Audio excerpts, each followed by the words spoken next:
1, 2, 3, come on! First, I have demonstrated how those devices work. I used a simple way of creating a rotary encoder by arranging the sensors side by side and cutting the sensor disc with teeth and gaps that are wide enough to cover both sensors. Each of the sensors shown here is 6 mm wide, thus we get 12 mm of tooth width. The resulting diameter of a sensor disc with 30 teeth is 23 cm. Let's have a closer look at the sensors. As you can see, the light emitting and sensing areas are limited to a slit with a width of just 1 mm at the center of the device.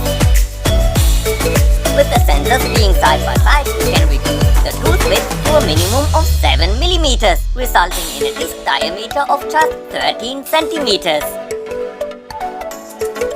In the animation, we can cut the sensors into halves to get a clear view on the inside. As you can see, the 7 mm teeth are wide enough to cover both sensor areas simultaneously, resulting in a high signal of both outputs or in a low signal of both signals whenever the infrared light passes a 7 mm gap. To have a manufacturing tolerance when cutting cardboard sensors, the tooth width on my CNC shown here is 10 mm. We get 120 pulses for a full turn and the arrangement works fine. Let's go back to the animation and enlarge the teeth and gaps to 10 mm. Now let's turn the sensor disc counterclockwise until both sensors are covered by a tooth of the disc so that both outputs are on high signal. Let's say a device changes its output signal whenever half of the sensor area is exposed to infrared light. That's what happens at the starting position of the disc, that is reached as soon as the lower sensor changes from high to low. After 3.52 degrees of rotation, half of the slit of the upper sensor gets exposed to light and changes from high to low too.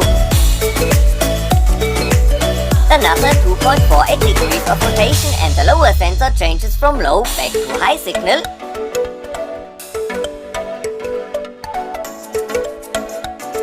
Which is true for the upper sensor after another 3.52 degrees of rotation. And finally another 2.48 degrees of rotation are needed to trigger the low signal on the lower sensor again, as in the initial state of the encoder wheel. The disc turned for one tooth, which equals 12 degrees. As you can see, the rotation was not divided into equal steps, which doesn't matter for most applications. To get equal steps, the width of the teeth must be twice the distance between the center lines of the sensor slits, which is 12 mm for this type of sensors. Again, the movement starts if the lower sensor changes from high to low signal. After 3 degrees of rotation, the upper sensor changes also from high to low.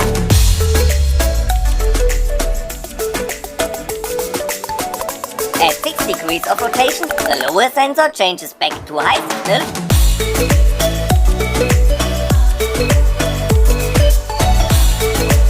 Which happens at the upper sensor after 9 degrees.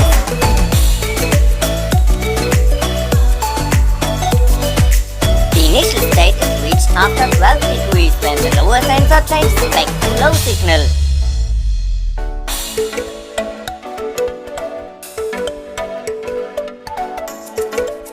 The width of the slits is just 1 mm, so can we go below a tooth width of 7 mm? Here I am using a sensor disc on my CNC machine that has 30 teeth and gaps being 4 mm wide. We still get 120 steps for a full turn, and as you can see, the arrangement works fine. Let's go back to the animation and see what happens.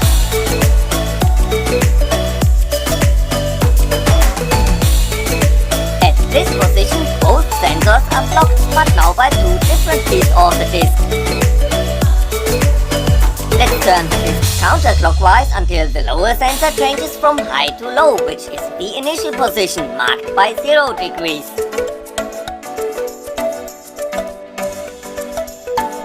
After 3 degrees of rotation, the signal at the upper sensor changes from low to high.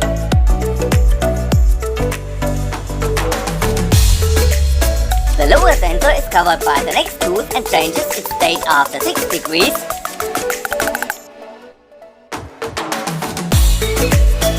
And the upper sensor changes back from high to low at the 9-degree position.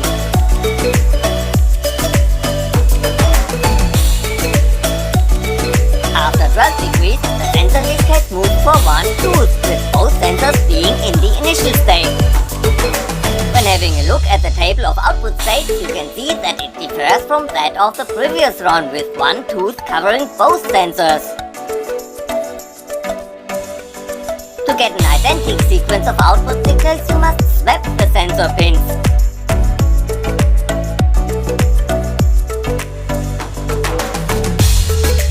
The slits are no more than 1 mm in width. Can we use teeth and gaps with 2 mm? Yes, we can. Here, the distance between the center lines is 9 mm and the tooth width is 2 mm. The sensors are arranged in such a way that the slits point into the radial direction of the sensor disc. The animation sequence starts with the infrared light on both sensors being blocked by 2 different teeth. Same as before, when turning the sensor disc counterclockwise, the initial position is reached as soon as the lower sensor gets exposed to infrared light, bringing its output to low.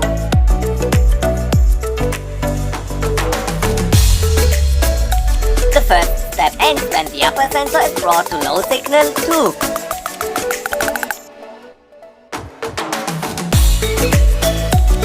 The second step ends when the lower sensor goes back to high.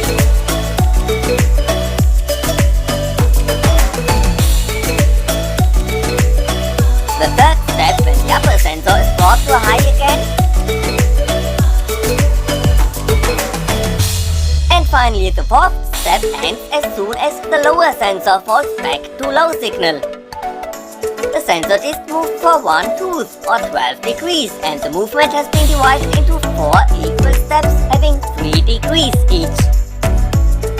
The sequence of sensor outputs equals that of the first animation sequence, with one tooth covering both sensors.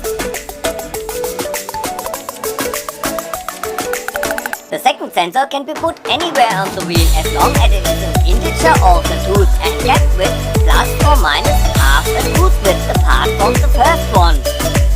The distance is usually given in degrees rather than in millimeters. Once more, the sensor disc has 30 teeth, resulting in an angle of 12 degrees for one period. The right sensor is 177 degrees apart from the first one, which equals 15 periods minus 1/4 of a period.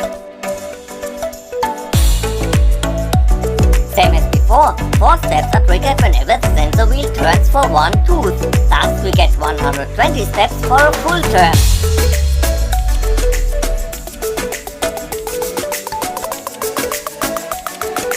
When enlarging the distance between the sensors to 15 periods plus 1/4 of a period, which is 183 degrees,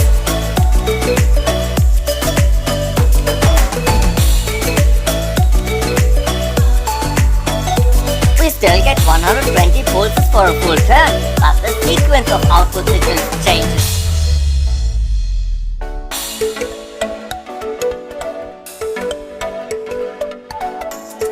In practice, the sensors are usually arranged as closely as possible. Same as in the animations, this sensor wheel has 30 teeth, each being 2 mm wide, and the distance between the center lines of the sensors is 27 degrees, thus 2 teeth and gaps width plus half a tooth width. We get 120 steps for a full turn, and as you can see, the arrangement works fine. You can get more information about rotary encoders on my project page.